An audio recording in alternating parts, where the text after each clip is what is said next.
There we go. So, Dr. Marcia, are you with us? Yes, yes. Hello. I found it. I was pressing the wrong button the entire time too.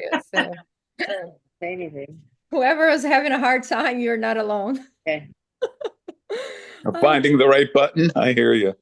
I know. It was the right button, not for the right function, but the right button for something else that I Yeah. haven't figured out yet. All right. So, well, thank you all for being here today. It's an honor to be in this chat room with you guys and be able to present a little bit of my knowledge with EDS, and share what I have learned. Today, I try to gather what patients have requested, what people have talked about, what is the topic that I notice to be the most bubbly for that time. So today I would like to talk to you guys about headaches and EDS. So first and foremost, welcome to the Hypermobile Health Podcast. For those that don't know me, but probably know who I am at this point, Patrice spoke about me, but I'm Dr. Marcia Perretto. I am a doctor of physical therapy. I'm the founder of Active IPT. I am an EDS advocate, and I do understand firsthand the challenges of this condition. Once in a lifetime, or once upon a time, I should say, I was disabled because of the condition without knowing that I actually had it. So it was a bit of a challenge until I figured everything out and actually got my own health journey, and which brought me here today. We ask you to all keep your microphones muted, and we will unmute you guys when there is a question at the end. We're going to be allocating some time at the end of the lecture so you guys can ask your questions. Um, so whether you're a caregiver, a clinician, or a patient, this episode is actually for you, and we are happy to have you. So let's talk a little bit about the importance of discussing in understanding headaches in EDS patients. Research has shown that headaches affect up to 75% of EDS patients, and they are often dismissed, and they are just dismissed as just migraines or tension headaches. But for many, they're chronic, they're debilitating, they interfere with daily life. And it's very important, not only for the EDS patients, for every patient, but for us, it's critical to understand the root cause, because this can be a game changer for effective management. So today I would like to discuss with you guys the different types of headaches that are more common with the EDS patients, the underlying mechanisms that drive these headaches, the diagnostic tools that clinicians use for relief, for assessing these issues, and then the holistic strategies for relief, prevention, combining physical therapy, lifestyle modifications, and any other medical interventions that might be necessary to manage these headaches and migraines on this population. Um, there are like more common types of headaches in EDS, and we're going to cover them here. The first one I would like to talk about is tension type headaches. Those are the ones that are like more dull, achy, like type of pain that will feel more like a tight band around the head. You're like, oh my God, this whole thing is just so tight in my head type of sensation.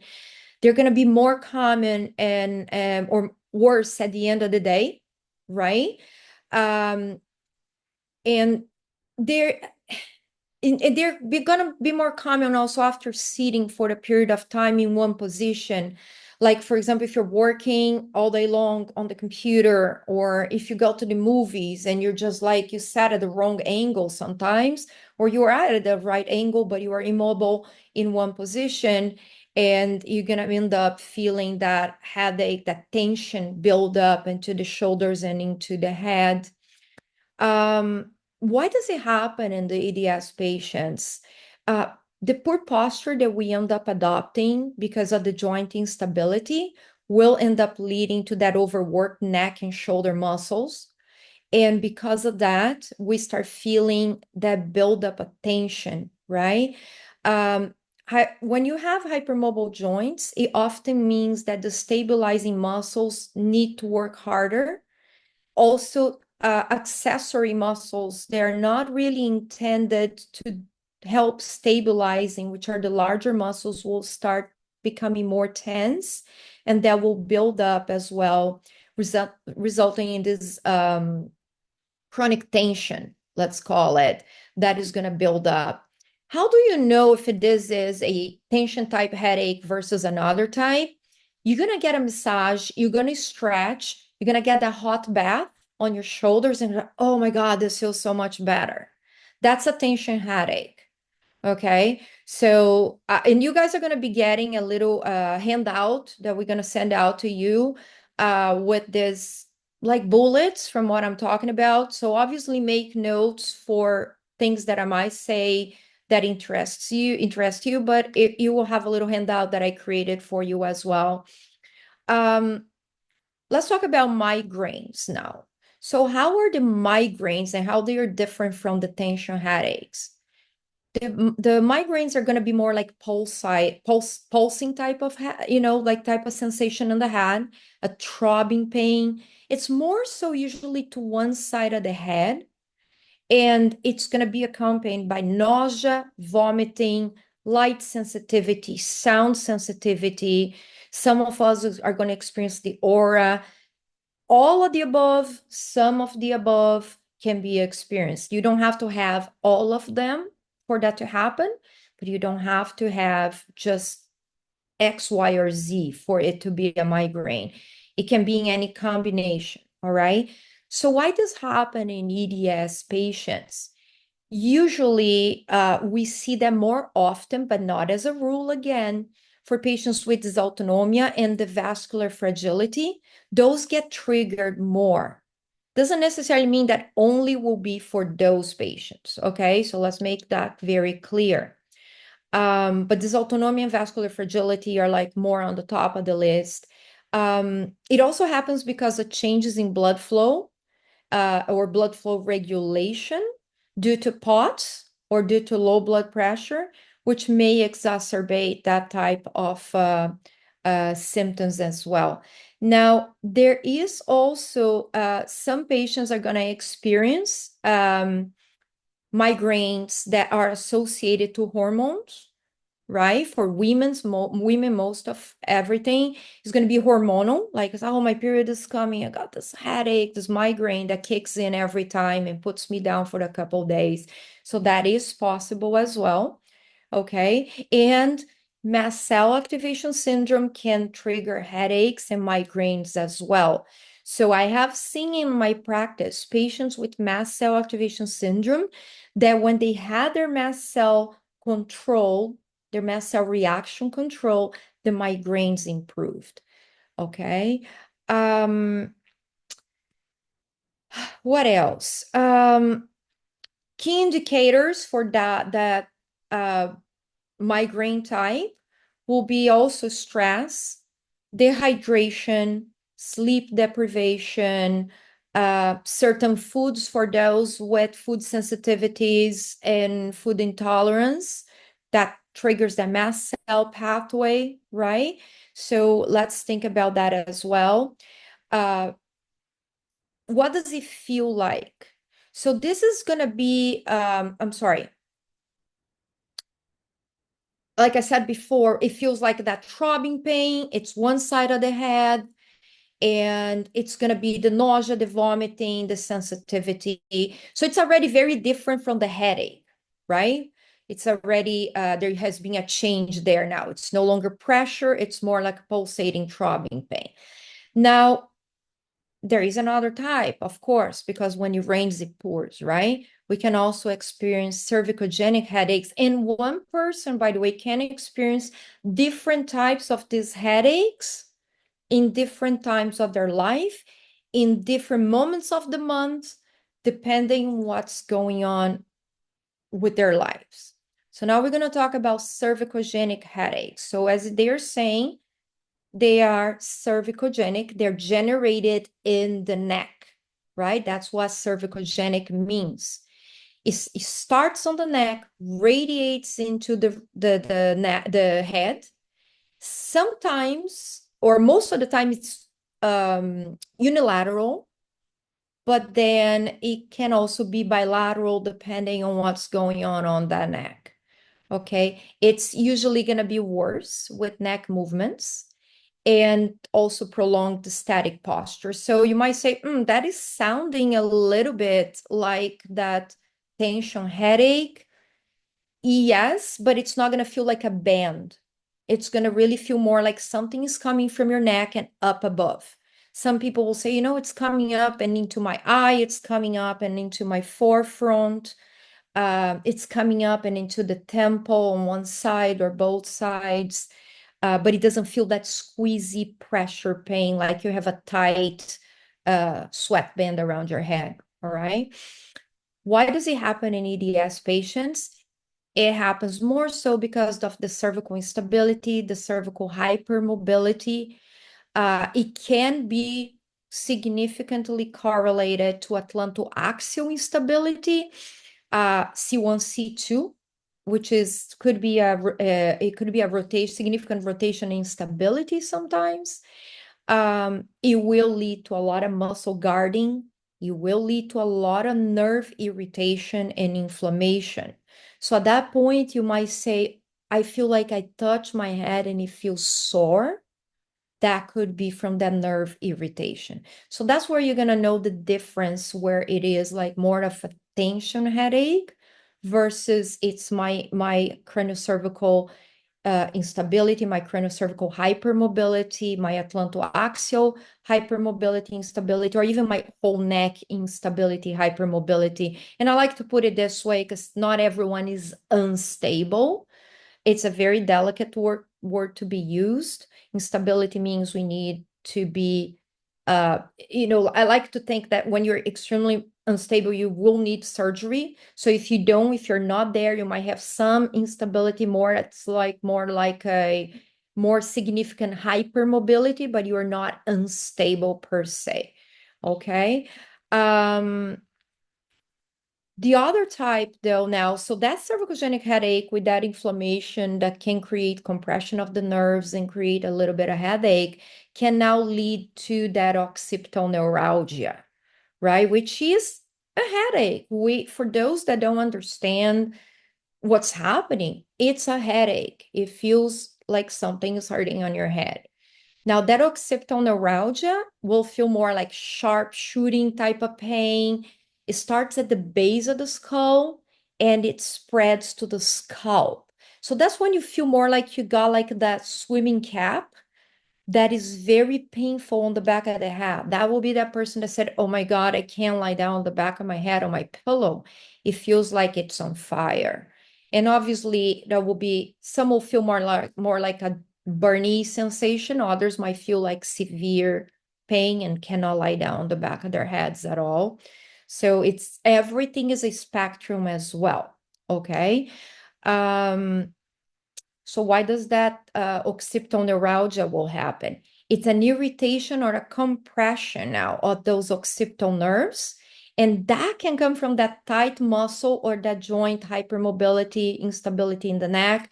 Now, see how that occipital neuralgia can be fed by that cervicogenic headache or even by that tension headache, right? Because everything just got so tight, you get into a chronic tightness of those muscles, and now those nerves become so irritated that you are gonna start experiencing now occipital neuralgia. All right. And then there will be the headache from craniocervical instability or atlantoaxial instability as well. They're two different things. Craniocervical means the skull on the C1. Atlantoaxial is your C1 on your C2. Okay, so they're two different things. So upper cervical spine is more like I like to call it, because it's occipital or the occiput, the head itself, up all the way to C2, upper cervical. C2 below is more like what cervical spine we would look in general. That's where you get your MRIs and you say, my MRI was negative, but you don't see any analysis of any vertebrae above C2. So they didn't look at it. They look at C2 and below, and we see them more often than not. So let's talk about headaches from craniocervical instability or upper cervical instability a little more. They're more like severe, like they're very, very severe headaches. They're not migraines. They don't give you auras, but they are pressure-like, but they're going to be way more severe than the tight band sensation of your tension headache. Okay, they get significantly worse with upright posture, but now we are not talking anymore about being in one position for a period of time. We're talking about you just got up and you're like, oh my God, it's been 10 minutes and my head feels like it's going to fall off the top of the neck. That's that person that says, I feel like my head feels like a bubbled head and feels like it's everywhere. And that headache comes along with it.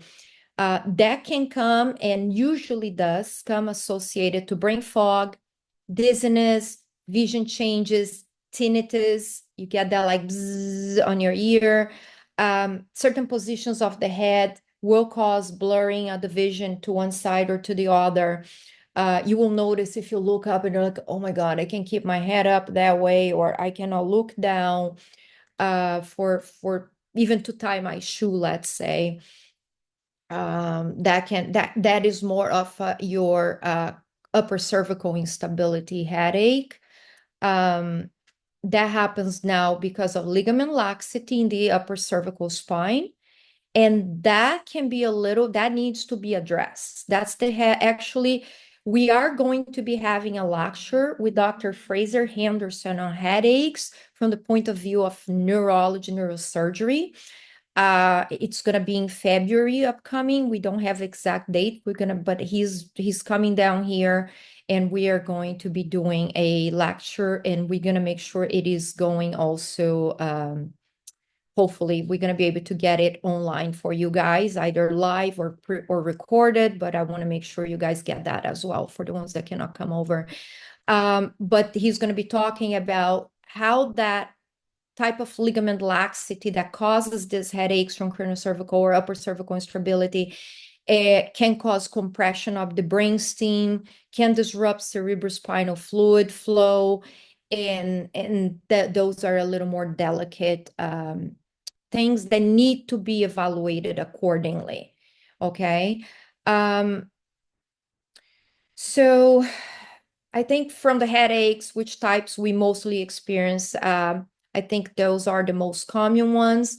Now let's talk a little more about the underlying causes of this in EDS patients. It's important to discuss this because you might not have a headache now, but you might develop one day. Hopefully not, for those that don't have. I don't wish it upon my worst enemy. These headaches can be pretty debilitating. So the main cause is obviously the joint hypermobility and the instability we just spoke about, right? In the neck, this can cause or can lead to muscle overcompression, nerve compression, joint irritation, nerve irritation. All those things can contribute to headaches. The next one will be the dysautonomia or the POTS. And if for those that get confused with one, do I have dysautonomia? Do I have POTS? Think of dysautonomia being an umbrella. POTS is just one of the types of dysautonomia. Okay. So if you're diagnosed with dysautonomia, you were told you have one of the diagnoses underneath this umbrella, right? One of them is POTS. There is hyperadrenergic POTS. There are other types. We're not discussing this today, but just so you understand. The reason why it happens with dysautonomia or with POTS patients is because blood pressure regulation is impaired, which will lead to low brain perfusion, so low blood flow in the brain, which can lead to migraines or that diffuse throbbing headache that you might experience, right? These symptoms will be worse when standing, which is a hallmark of POTS. Sometimes you do get up and you feel like your head is like there's a heartbeat for a couple seconds in your head. That's a typical sign. Doesn't need to stick around as a headache, but you will perceive that sometimes, right? So again, upright is usually a hallmark. Standing up and feeling the headache is a hallmark of the POTS, the dysautonomia POTS specifically. Mast cell activation syndrome, like I mentioned before, right? Mast cells release histamine and other inflammatory mediators, which can dilate the blood vessels, right? And can cause migraine-like headaches. These headaches now are triggered by food, like I mentioned before. They can also be triggered by environmental factors, by stress, by hormonal changes, common in women, like I said before. So there is we'll get into details on those things when we talk specifically about those things in a future meeting, so you guys can understand better. And I have a whole layout of how we're going to be talking about so many important things that we need to talk about. But yes, hormonal headaches. Patients with hormonal headaches should be checking with their physicians to get their hormones tested to see if maybe some sort of hormone reposition, being changes in birth control pill, being IUDs, being hormone replacement itself, what is the right thing for your specific case. And obviously that's when having the right physician that understands EDS. I know unicorns now, we're looking for unicorns, but sometimes we do find them. Someone that's open-minded enough to say, let's explore this together. You don't need a specialist. Sometimes you just need someone that's willing. All right. Another cause that can be another underlying cause, let's say it, from headaches is posture and muscle imbalances as well, which we spoke right there at the beginning. We do adopt compensatory postures all the time to try to stabilize our bodies. We end up standing in strange positions or sitting in strange positions. We don't even notice we're doing this because this is a way as a survival mode almost, right? But then these postures will place an unnecessary strain on the body. It's a bad thing. It's a bad thing that is trying to stabilize you, but ends up putting more strain somewhere else, which this somewhere else usually ends up with the neck and shoulder. So if you're on the computer working here, and then all of a sudden you just drop yourself into a slouch position, compress the neck, the shoulders start coming up because you're trying to type, and there you are with a tension headache or with a cervicogenic headache, which are the most common ones when we put undue strain to the neck and shoulder. Another thing that we spoke earlier and we touched before is the sleep disturbances, right? So poor sleep due to pain or due to autonomic dysfunction, due to whatever, we just can't sleep sometimes. We just can't. We are tired, we're exhausted, and we just can't fall asleep. That will reduce your recovery, right? Sleep is necessary because in sleep is where you get your healing. The same way we have our fight or flight, where we defend ourselves and are able to get things done. We need to get spurts of fight or flight and rest and digest throughout the day. The sleep is your rest and your digest. Is when your body literally says, okay, let me focus the energy that she used when she was awake or he was awake into fixing and trying to heal the body. For us, it's more like a trying to heal the body than a healing the body, but you know what I mean.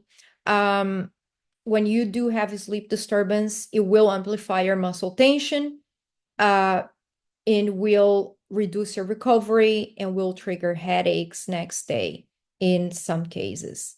And then back to the hormone fluctuations we touched before. Just so you understand one thing, hormones like estrogen will affect vascular tone and mast cell activity. So this is very important to understand because this will explain why migraines are worse around menstruation and menopause, right? So that's where talking to that physician saying, listen, I'm not sure if you remember that or if you know that, but these affect vascular tone, hence spots. This affects mast cell activity, hence that mast cell component. And then combined will create that migraine headache around certain times of our lives. How do we, as clinicians, evaluate headaches in EDS patients? Right? It's a bit different, maybe. I think the way I see, at least in my daily practice, I think it's a lot different, not a little. But I like to give a little room for wiggle. So let's say it's a little different. Understanding the nature of the headache, like the onset, the duration, the trigger, the symptoms that come with it are extremely important. Exploring the medical history, particularly if there is signs of POTS, MCAS, CCI, AAI, what is the history of that patient? That's why when I sit with someone, I take time talking. Because one thing you guys might not understand, and I like to make it clear, the more we talk to our patients, the more we understand. Because you guys have the answers, we don't. When we are interviewing you and understanding everything that's happening with you and understanding when did it start, what was your trigger, what did you eat the night before, did you sleep well, what patterns have you noticed? That is answering to me exactly what I need to know to be able to direct you either to the right practitioner or to direct you to the right treatment plan, or both, right? Sometimes we need to be a team together. I know team is a difficult word with EDS, but let's be positive on this one. Physical examination is so important because assessing posture and the alignment of the cervical spine is so crucial. The muscle tightnesses, the strength imbalances, the proprioception, the joint instability or stability, even a full neurological exam, right? How is your sensations in certain parts? How is your pupil dilation? Do you have nystagmus? Things like that your reflexes are so important for us to know, okay, is this related to upper cervical instability? Is this a headache? What's going on, right? How your eyes respond to the moments you're having that headache or not. All this is so important. That's why a physical examination, a detailed physical examination in parallel with that detailed history is essential. And also performing a cranial nerve exam as part of the neurological assessment, because we need to rule out red flags. We're not going to get into that. That's neuroclass. That's complicated. One day we'll talk about it. But just you guys have these words, like you go to a doctor, a neurologist, say, well, did you assess my cranial nerves? And they might like, what? How do you know that? But yeah, you can even Google cranial nerve exam and headaches and cranial nerval exam and things like that. You get a little bit of an idea. We'll talk about it in the future though. But that goes a little beyond. We'll be talking here for hours if we stay on this stuff. We go into that now. Diagnostic imaging is crucial. Okay.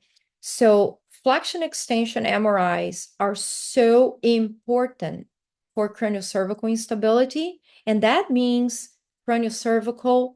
I mean, we can see that a flexion extension MRI will show us every level, but what we're looking for are the angles on the occiput, the head itself, and the C1, and it has to be an upright. When you lie down, things change. There is no gravity. Things are very different. You might even appear stable lying down. But when we do the flexion extension, there is a way to do flexion extension lying down, just so you know. but the ideal is flexion extension in upright position. Okay. That's when we can actually appreciate if there is any sliding of the skull, what the angles look like, if there's any kinking of the brainstem because of the slide. The next one is a rotational CT. So rotational CT is lying down. It's taken with you looking forward first, then with you looking left, and then fully 90-degree looking right, or vice versa. And there we are assessing the rotational capability of the vertebrae, mostly C1, C2. That's where we can see if that C1, C2 could be extremely unstable, hypermobile, and we can see, okay, what do we do next with this? Okay. For the headache itself, an MRA, which is a magnetic resonance angiography, and which will assess blood flow when there is a suspected vascular compromise. So these are important tests. There are couple other tests that can be also done, but these are the key ones that we would like to see. These are the key ones I like to see when someone comes in the clinic with certain complaints. So I work with a team of different physicians where I will be able to say, can we get this or that task done? And the team I work with is already used to dealing with patients like us. So they are not going to question. They're just going to say, oh, okay, we need it because of that. Perfect. And they write a prescription. You guys get the test and we can go from there. And that's why the collaboration with specialists is so crucial, right? Because neurologists and neurosurgeons to help us with that assessment, the cardiologists, because if they're POTS related headaches, we need to address that. Immunologists, because if they're being triggered by mast cell activation syndrome, but they need to understand EDS somehow a little bit, at least to know that we are unique. Because if a traditional immunologist might not pick up on that, might not even say, well, you don't have these levels positive in your body, you don't have mast cell, but we are very particular on how that presents. So having the right team that understands a little bit or is willing to work with you again, because not many of us don't have the luxury of having a specialist at our backyard, right? And just drive there when we don't feel good. From the physical therapy point of view, postural correction, strengthening exercises, they are focused, and now I'm going to use big words here, slow twitch fibers, which are exercises essentially that will work with the stabilizing muscles. You work very slow on your repetitions, very controlled. That is going to be how you're going to strengthen the proper muscles. It's not done only, let's do neck exercises. It doesn't work that way. Sometimes we cannot even start at the neck. Most of the time, I don't start in the neck. My therapists don't start at the neck because there are other things that need to be in place before we even ascend to the neck. Pilates is great, but so is yoga. There are good things for each one. There are bad things for each one. What's good on Pilates is that we can actually control the movement and it's low impact. What's good on yoga is that it's body weight. And if we don't try to become a pretzel in each position we do, we're actually, because before stretching comes a strength. So if you become stronger on smaller range of motion, eventually when you get to a normal range of motion for that movement, we don't need to go any further, then you can actually build that stability at the outer range of that. We'll go one day into that as well. I love that topic, by the way. Breath work, very important to set the body into rest and digest, decreasing the tension and the muscle tension and improving headaches as well. Lifestyle modifications, which is kind of sometimes hard because not all of us have the luxury of having someone in the household taking care of us. Sometimes we are the caretakers of the rest of the family. So being able to do so much for ourselves is very hard, but proper hydration with isotonic fluids, right, to improve blood flow, preventing POTS-related headaches, is a good sleep hygiene, finding the right pillow, even if you have 100 of them bought on Amazon and you are now reselling because you haven't found the right one. Keep looking until you find the one that works for you. Find the right mattress that works for you. Find avoid electronics for a period of time, at least 2-3 hours before bedtime. Avoid bright, cold lights. Like this light that I have flashing on my eyes right now, I will pay for it later, but it's worth a while because I'm talking to you guys here. But this cold light, this daylight that we have in offices and many places nowadays, they are headache triggering. Dim those lights, bring them to a more comfortable light at home so it doesn't irritate you so much. Loud noises, loud TV, tame that down. That will help you. There are even specific earplugs that filter. It's called Loop, Loop. Loop has one called Experience, which is my favorite. I no, not kidding, carry it around, got two of them. Because if I go to a place that is extremely irritating, too loud, too many people talking, that filters it, it doesn't put me on a fight or flight, doesn't make me tense, avoids a lot of situations I can put myself into. And if you're going to sleep somewhere, so you have a partner that snores, whatever it is, they have a sleep one that plugs you out of reality, and then the ergonomics, we all have to work somehow, some way, minimize the neck strain, adjust your workstation for whatever is that type of work you do. Medications and supplements, and this is also going to be on the handout I'm sending to you guys, but there are antihistamines, H1, H2 blockers initially that immunologists will start with, and even your primary care physician can start you on. So you say, hey, I'm having this, I think my headache's related to some foods I'm eating. Can we start in H1 and H2 blocker? They will know what that means. Okay, so we're talking about initial phase of controlling your mast cell. If that doesn't do it, or you want to add another layer, just don't start everything at once. And please talk to your physician to make sure you can take those supplements. Discuss with them. This is just for your information, but I want you to have those tools. Magnesium glycinate and magnesium citrate, vitamin B2, which is the riboflavin, and CoQ10 are highly recommended for headaches. So make a note of those, discuss with your doctor. Don't start everything at once.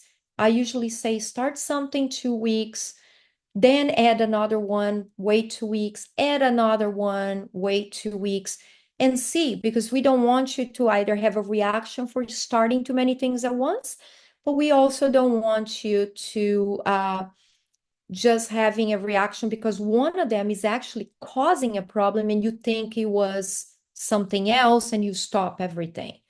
For the ladies, talk to your doctor, evaluate your hormone replacement therapy needs.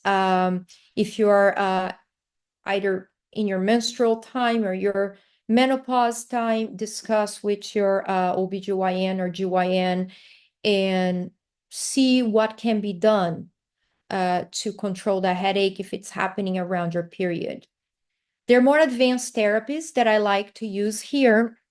I do dry needling a lot because it releases myofascial tension, improves muscle tone. So dry needling cannot just be dry needling and walk out of here. If we turn off those muscles, it might make someone feel more unstable. We need to needle. We need to activate the muscles correctly so they know what to do next, right? Because if you release, they have been conditioned to be tight. You release, they don't know what to do with that new range of motion. In a nutshell, will tighten up again. but in between the release and the tightening up again might make you feel more unstable. So I always follow up with a little bit of stabilization, or they already had the session of therapy. If I do any suboccipital work, okay? Red light therapy. Red light therapy is not just that red light pretty lamp that you buy at Amazon. They have to have at least 800 nanometers of wavelength. They are laser-like. They are infrared and near-infrared lights. Those lights reduce inflammation, promote tissue healing. There is extensive research on this done by a Harvard professor for the past 30, 40 years. That's what this man has dedicated his life to. It's incredible what it can do for you. And even for patients that have immune system issues, if you actually have the red light to your torso, not only to the neck area. So if you can invest in a lamp that's big to get your torso, not only the one area, that will be great. If you can't, obviously, get what you can. For those with POTS that say, oh, but red light's too hot for me, can't do this. You have to condition the body. Start with 5 minutes if that's what you can do, and build it up. Make sure you put a fan so it keeps you cool, dissipates the heat, but not the wavelength of the light. Okay. Manual therapy, there are specific gentle techniques of soft tissue release, different from massage. Don't get confused with manual therapy and massage. These techniques are specifically to release the tissue without affecting joint stability. No quick manipulations of the neck, no joint manipulations. That is not where you're gonna get benefit from. There's one more thing I want to say.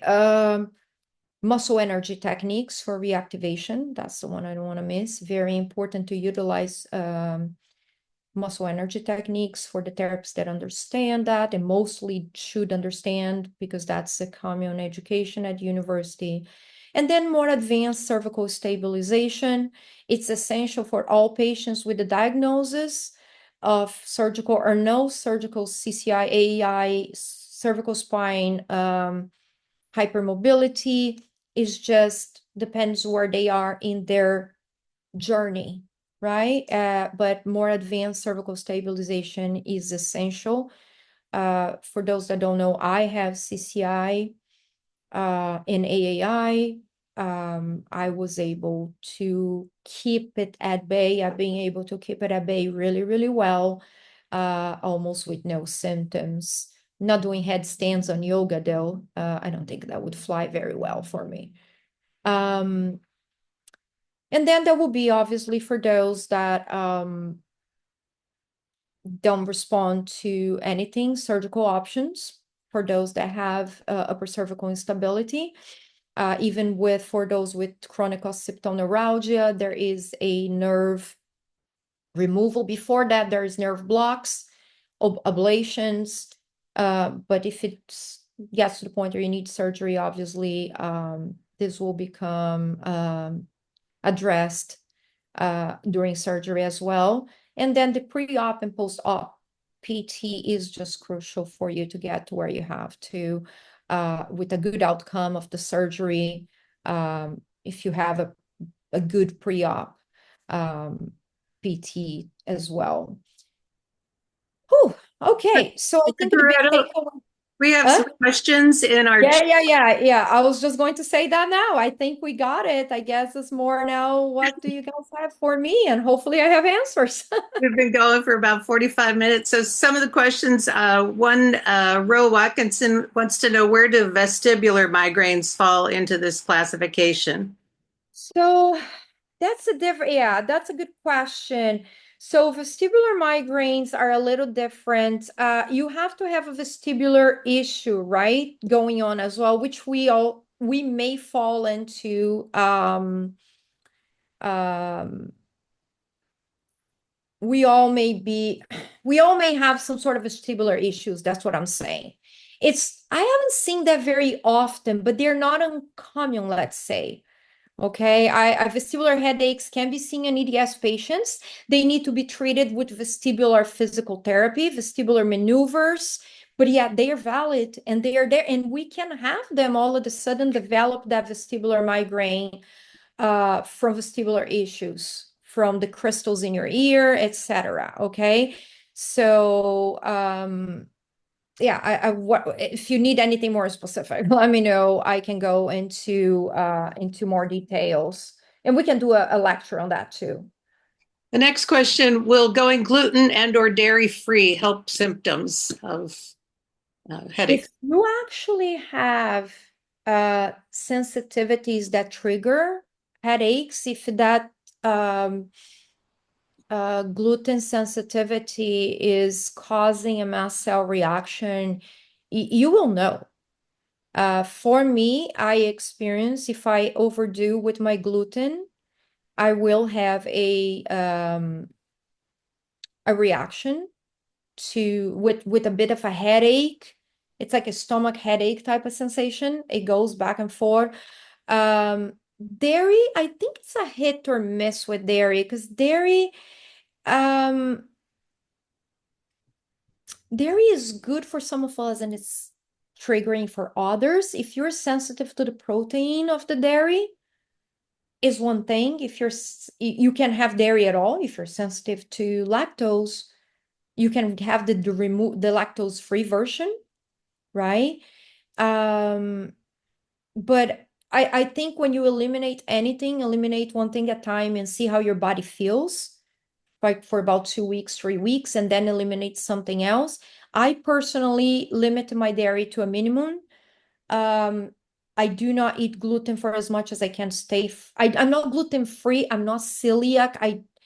But I am not that sensitive that I need to get it completely out of my diet. I don't need to worry about being contaminated. Let's put it this way. But if I try to avoid as much as I can. The next question from Victoria James: how's ligament laxity evaluated, and can it be addressed with PT, or is surgery necessary to address it? Oh my God, is that Victoria that I think it is? um, how it is assessed. So obviously there are a couple orthopedic tests that we do for us to feel how much instability is there.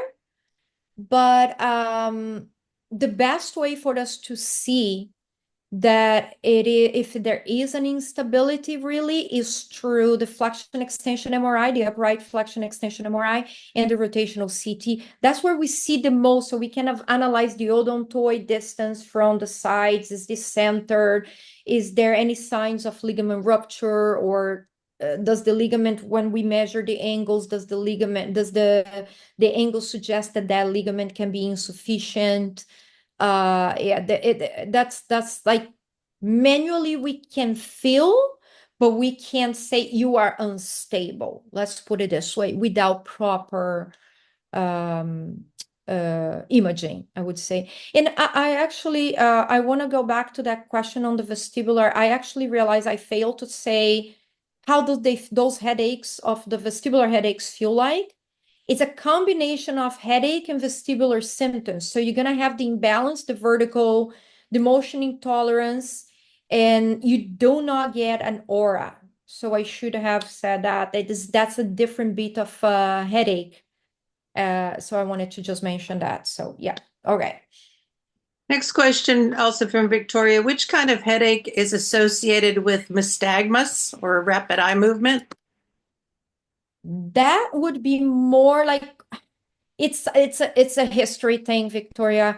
If you have craniocervical instability, it's one of the exams I do, and any neurosurgeon, neurologist should be doing, is assessing your sensation around the neck, the front of the neck, the side of the face, with pinprick, and finding out dull or sharp, and then analyzing the uvula. When you open your mouth, say, like we look at how the roof of the uvula looks like, the back of the mouth, the uvula deviation, and then we look at the nystagmus as well. So cranial nerve assessment will be able to give us more information on that.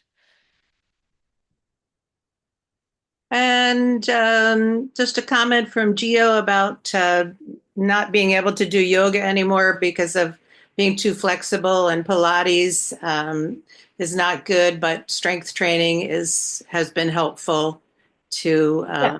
them. And so, Yeah, I think we are very unique, right? So I can do yoga and I have no problems. I just don't pretzel myself. I know my limits to what I do. Um, I can control my joints in the socket as I am doing things that are unilateral, for example. I have 3 hip surgeries for those that don't know. But I can do a single leg stand. I can do a tree pose and engage my glutes enough to keep my femur in the socket. Some of us cannot. Some of us really have a hard time because also yoga is usually in a more warm type of room. And if we have pots, that doesn't go well. So we are very unique. Pilates for some of us doesn't work. It's just what it is, okay? And strength training might be it. And for some of us, strength training will say, you know what, I'm doing machines in the gym and I feel like it works. And some will say, I tried the machines in the gym and it hurt my joints.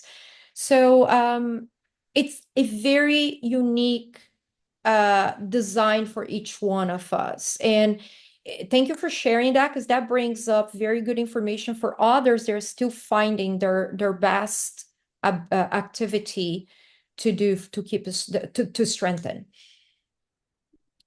Anyone else? this is one more from Marcella. Can you talk about ocular migraines, scotoma? Are they related to HEDS or more POTS?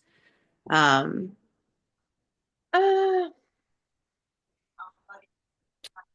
I mean, I have seen that, okay?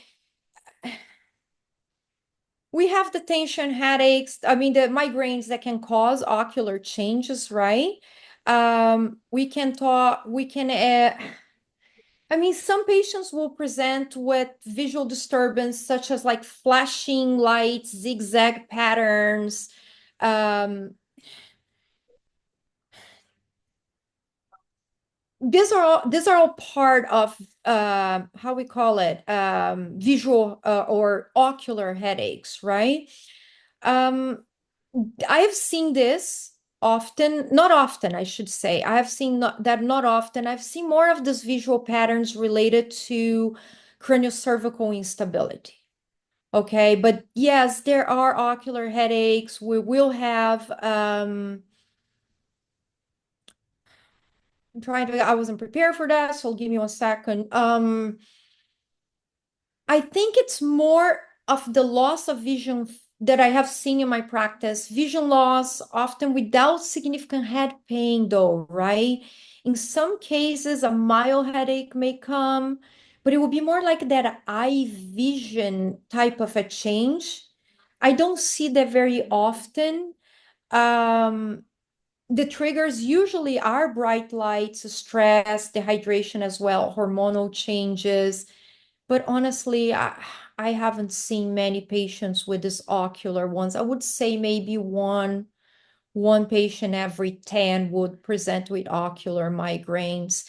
For me, my ocular migraines come from staring at the computer for too long.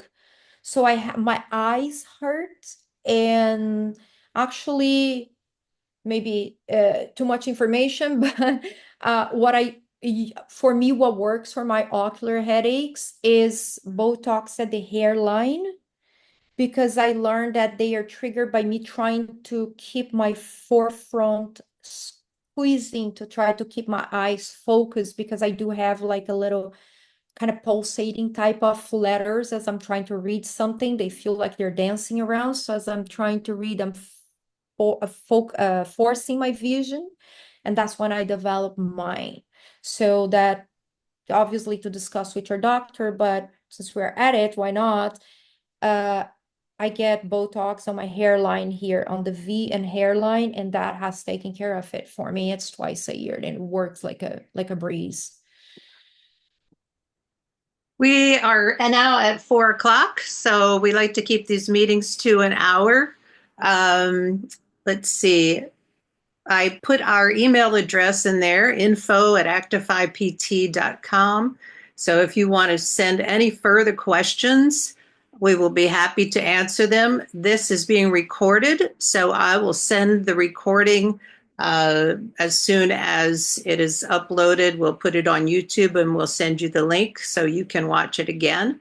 And if you have ideas for future topics, we would appreciate if you would send them to us because we're always talking about what are we going to talk about? So Yeah, what we want to do is like be a little more proactive and give you guys like we're going to be talking about it because we're going to start advertising, putting on Instagram because a lot of people ask us, you know, they don't know we're doing this. So we're going to start planning the content for next year so you guys know what you're going to hop on or not. So, yeah.